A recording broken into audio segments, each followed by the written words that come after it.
Hello guys, hello everyone. আবারও আমি all educational update to important information লিয়ে আইলাম। অল এডুকেশনাল আপডেটস আপনারা কষ্ট করে সাবস্ক্রাইব করবা ইম্পর্টেন্ট ইনফরমেশন পাইবা। টিডিসি ফাইউক ইভেন্টস এমর ইম্পর্টেন্ট ইনফরমেশন, এক্সামর ইনফরমেশন বা ইভেন্টস এমর সাবজেক্ট ফাইউগর ইভেন্টস এমর সাবজেক্ট ইনফরমেশন পাইবা, এক্সামর ইনফরমেশন বা নোটসর ইনফরমেশন পাইবা। আপনারা কষ্ট করে একটা সাবস্ক্রাইব করবা। এগুলা আমি হরিমগঞ্জ কলেজের 26 তারিখে নোটিশ দিছেন যে এনসি কলেজের 23 তারিখ দিছিল, হরিমগঞ্জের 26 তারিখ দিছেন যে নোটিশ এটা। আদার চয়েস কলেজ এস কলেজের 28 তারিখ দিছেন, জিসি কলেজেরও দিছেন, আবুই কলেজের দিবা, সারা ওয়েমেন কলেজর সারা কলেজের যত ইনফরমেশন সারা পাইবা। আপনার কষ্ট করে একটা সাবস্ক্রাইব করবা, ইম্পর্টেন্ট ইনফরমেশন পাইবা। হরিমগঞ্জ কলেজের নোটিশ হইলে ডক্টর বাণীকান্ত কাকতি অ্যাওয়ার্ড 2024 ভেরিফিকেশনের 28 তারিখ দিচ্ছেন যেটা দিচ্ছেন 28 তারিখ ওখান কইছেন যে তুমি তাই ডকুমেন্ট যেটা আছে ডকুমেন্টস যেটা আছে ওটা তুমি তাই অরিজিনাল এক সেট এশ কপি এক সেট অরিজিনাল এক সেট জেরক্স লইয়া যাইতে হয়। যদি তোমার থাকে না তুমি যোগ্য হইতে না, তুমি স্কুটি পাইতে না, তোমার ধর মানে স্কুটি ভেরিফিকেশন হইতো না, তোমার স্কুটির লিস্টে তোমার নাম থাকতো না। হইতরা মানে টাইম তারিখ আবতা দিয়ে দিছেন যে সিরিয়াল 1 মানে আগামী খাই লইল গিয়ে 28 তারিখ, 28 তারিখও 1 থাকি 500 ভিতরে হইব ভেরিফিকেশন। মানে দুই এটা হইল এডিটোরিয়ামও আর একটা হইল গিয়া 16 নম্বর হল। সিরিয়াল নম্বর 1 হইল গিয়ে 28 তারিখ 11টার সময়, এডিটোরিয়ামও 1 থেকে 300 ভিতরে হইব। যারা সিরিয়াল আছে যে স্টুডেন্টের 1 থেকে 300 ভিতরে আছে তাই এডিটোরিয়ামও যাই পায়। আর 2 নম্বর সিরিয়াল হইল গিয়া 11টার সময় 28 তারিখ যাইও 16 নম্বর রুমও হরিমগঞ্জ কলেজও 301 থেকে 500 ভিতরে হইব। কালকে হইব 1 থেকে 500 ভিতরে হইব। আর 30 তারিখ হইব এডিটোরিয়ামও হইব 501 থেকে 750 ভিতরে।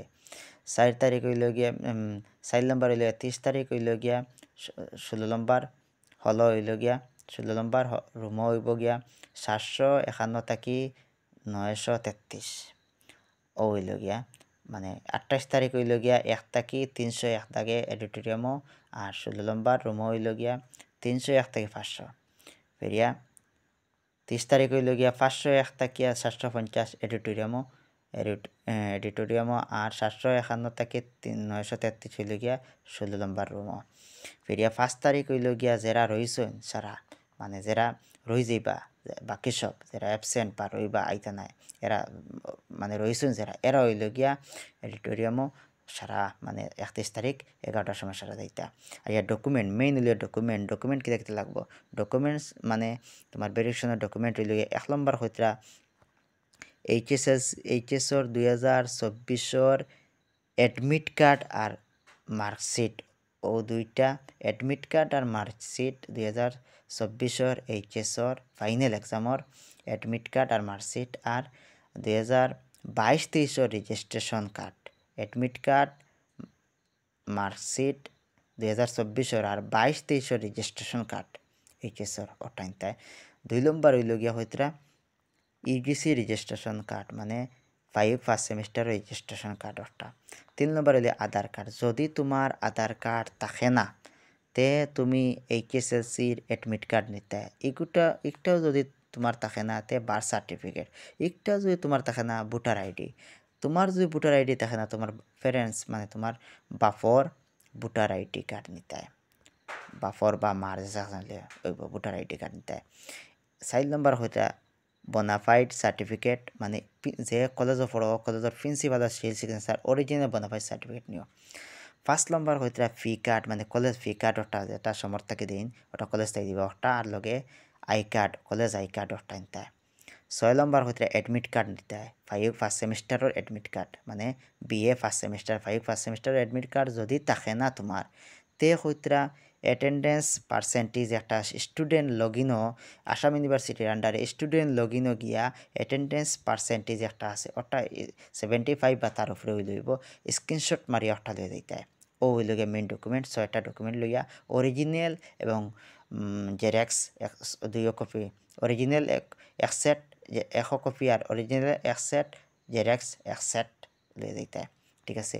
আর আরেকটা কয়টা হইছেন যে এগুন তুমি 1 নম্বর হইল গিয়া তুমি কি the student most pass the higher secondary final examination 2024 বুঝছেন by the Assam higher secondary education council মানে Assam higher secondary education Assam higher secondary মানে education council Assam higher secondary education কাউন্সিলের দ্বারা তুমি পাস হবে মানে আসাম হায়ার সেকেন্ডারি এডুকেশনের দ্বারা তুমি পাস করতা ফাইনাল এক্সাম দিয়া মানে আসাম বোর্ডের দ্বারা তুমি পাস করলে তুমি পাস করতে লাগবো 2 নম্বর হইল গিয়া 60% বা তার উপরে তুমি মার্ক পাও যদি তোমার মেয়েরার ক্ষেত্রে হইলে গার্লসর ক্ষেত্রে girls student most score 60% or more mark মানে 60% তার উপরে হইব boys student most score 75 or more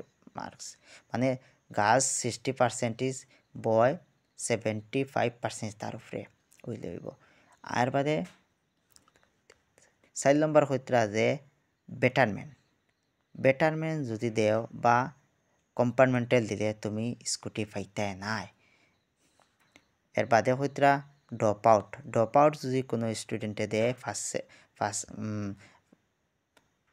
first year দিয়া সেকেন্ড এক বছর গ্যাপ রাখিয়া মানে সেকেন্ড ইয়ার দিয়ে এগুলো ড্রপ আউট হয় ইগে পাইতো নাই এই ড্রপ আউট যদি দেন দেখাও পাইতা নাই এলা যদি এর বাদে হইতরা যদি তুমি আসামর বাসিন্দা না তুমি ত্রিপুরাত থাকে অন্য স্টেটে তোমার বাড়ি থাকে তুমি পাইতে না এর বাদে হইতরা কিতা যদি তুমি সেকেন্ড ইয়ার দিয়া যদি পড়ো কন্টিনিউ পড়তে থাকো তে তুমি স্কুটি পাইবা তুমি কন্টিনিউ পড়তে লাগবো সেকেন্ড ইয়ার দিয়া তুমি কন্টিনিউ পড়তে লাগবো এর বাদে হইতরা যদি তুমি MBBS করো ইঞ্জিনিয়ারিং করো BSc করো নার্সিং করো আসামর ভিতরে তে তুমি স্কুটি পাইবা এর বাদে হইতরা যদি তুমি কোচিং করো আর তুমি কোনো কোর্সও তুমি ভর্তি হইছো না কোনো তুমি কোর্সও ভর্তি হও না যদি তে তুমি পাইতে না তুমি কোচিং করতে কোনো কলেজও কোনো আন্ডারে কোনো ইউনিভার্সিটির আন্ডারে কোনো ভর্তি হয়েছে না তুমি জাস্ট খালি কোচিং করতে কোনো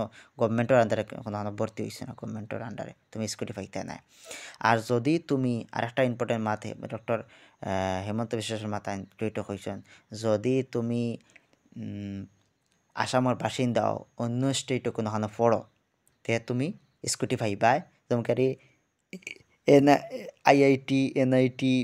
IIT এর বাদে ওলা কয়টা জিনিস কইছেন এক্সেট্রা যদি তুমি সেন্ট্রাল ইউনিভার্সিটি এক্সেট্রা উদাহরণ দিচ্ছেন যদি তুমি আসামের বাসিন্দা অন্য কোনো জায়গাত পড়ো তে তুমি স্কুটি পাইবা বাট তোমার PRC লাগবো তোমার PRC লোকে লাগবো স্কুটি পাইবা তুমি PRC লাগবো ঠিক আছে পার্মানেন্ট রেসিডেন্স সার্টিফিকেট যেটা আছে ঠিক আছে যতটুকু আমি হইলাম এটার মধ্যে কোনো হইতে পারে আর সারা বেলা করে নোটিশ সপ্তাহ দেখিও নোটিশ আছে ওটা দেখিও আর আপনারা খেয়াল করিয়া যাইও ঠিক আছে ভেরিফিকেশন কালকে হইব যাইও ঠিক আছে থ্যাংক ইউ